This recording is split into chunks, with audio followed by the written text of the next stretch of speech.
Okay, today it's another beer from Flying Dog out of Frederick, Maryland. We've done a few Flying Dog brews. It always strikes me how like their labels all kind of look the same kind of style of artwork.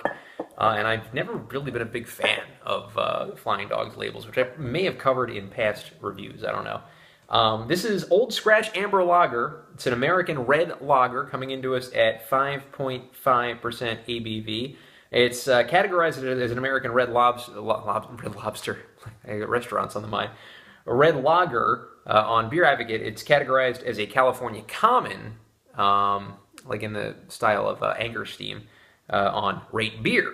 So two kind of conflicting opinions on exactly what kind of beer it is. It does say that it's a steam style beer, according to Flying Dog's website, brewed in the steam style tradition, a hybrid beer that's fermented at medium temperatures to develop some ale and lager characteristics. So I'm probably going to go with the Rate Beer on this as far as California Common goes. It gets a 78 on Beer Advocate, which is okay. It gets a 44 on Rate Beer, which is meh. But for this style, it's probably pretty decent for a Rate Beer rating. I never really liked Rate Beer's rating system, although they do have a different rating system for the style. But how could you have an overall rating if you don't personally like a style of beer, which it just doesn't seem, it seems counterproductive to me. Anyway, there is a little blurb here. It says, Tom Walker and his wife loved money more than life, so they surrendered their souls to Old Scratch. And when her liver and lung were found lying on the forest floor, well, that makes you want to eat and drink, right? Tom forever feared a certain rapping at the door. Knock, knock, knock. So that is fun. What does that have to do with anything? I don't know. Maybe there's a story behind it. There's got to be a story behind it. This is just a random poem. So let's pour into this victory glass here, and as we do, we see. Do we see the red? Yeah, it is a darker color. It is a reddish kind of color. A little bit on the amber side, but definitely a darker amber, making it a very reddish kind of looking beer. Is there a born on date here? I'm looking for them lately. 026A15. February of 2015. Is that the sell by date? I don't know. Or the drink by date. We are in the end of January, so I guess we're, if that's what it means, I guess we're in the right category here. Okay, so as we pour in, we see the red looking lager. We see a head that's about 3/4, 2/3 to 3/4, and we're going to get the aroma now of Flying Dog Old Scratch. Yeah, kind of just getting almost a fruity malt kind of sensation here.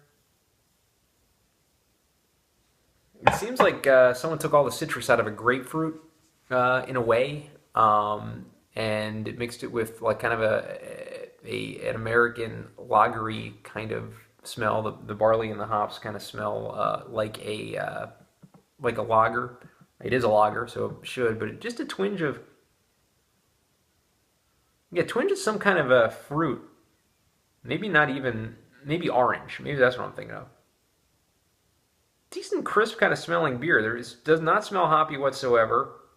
Does not smell too citrusy at all, so maybe I'll take the grapefruit completely out of it, because what's grapefruit without the citrus? Doesn't make any sense why I would make that connotation. So, good looking beer, decent aroma. Let's get the taste now of Old Scratch.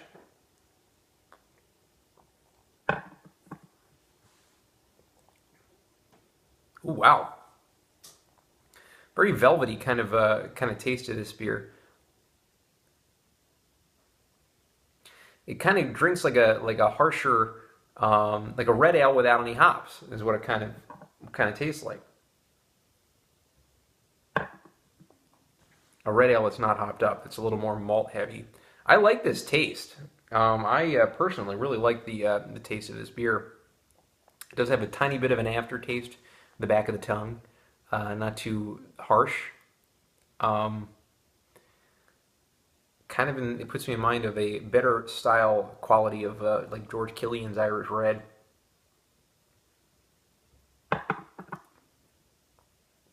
I think Flying Dog did a great job with this beer. I'm kind of a little bit surprised about the low ratings that this beer gets. That said, I'm going to go ahead and give Flying Dog Old Scratch Amber Lager an 8.5 out of 10. Very well made, well brewed. Well crafted, good looking beer. The smell is very crisp. Like I said, it's a red ale without any of the hoppiness notes to it. And the taste is very full, very malty, no hoppy qualities to this beer. And it's got that little harshness in the back of the throat that's kind of a perfect kind of harshness. Harshness is not a bad thing when it comes to beer aftertaste. So hence that Flying Dog did a good job, in my opinion, with this beer. I may be in the minority, but I'm going to give it an 8.5 out of 10. Thanks.